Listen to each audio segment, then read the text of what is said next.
All right, I got my notes ready to keep me on track. I want to go over my entire journey of how I went from having insanely tight hamstrings to now having pretty mobile hamstrings without actually doing any training like today. And it's a pretty simple, streamlined process. The truth can be explained in less than 5 minutes, so I'm going to explain this whole thing in less than 5 minutes. It started with the elephant walk. So when I first started, I probably started around here. All an elephant walk is, I honestly don't even know why it's called it, but it's just extending and flexing one knee at a time, rebuilding the imbalances between sides. Now I built this ability up over time to the point where I could get it, this is around 6 inches to 6 inches pretty comfortably. And then the goal here is just working down in measurement, hands closer and closer to the floor until you hit that palms to floor pike with quads completely flexed, so no cheating. Now throughout that process while I was working on palms to floor pike, we know that mobility isn't the only answer, it's also strength. So I was building strength through length with something like an RDL where I'm building strength out of this position now.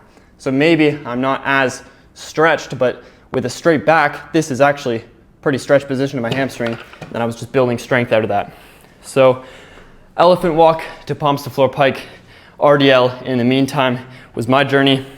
And then of course, the other missing links of hip flexor ability was there, and then calf tightness was there, and those were the main ones. And then low back ability, of course, because you're also rounding your back. So with those extra links, you can turn tight hamstrings into flexible hamstrings, but this was my direct hamstring progression.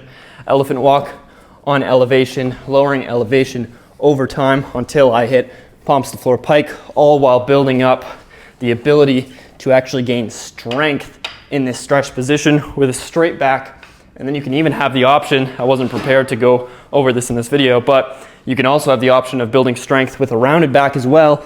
This is gonna cap me at the bottom, but the point is that you can rebuild your hamstrings. So even when you're cold like this, you can use them to their full potential. I hope this helps. Should be under 5 minutes. So take action on this. I'll keep posting solutions every day. And if you want my unique program that puts all of these missing pieces together into my entire journey in a program with coaching, there's a link below to get started today.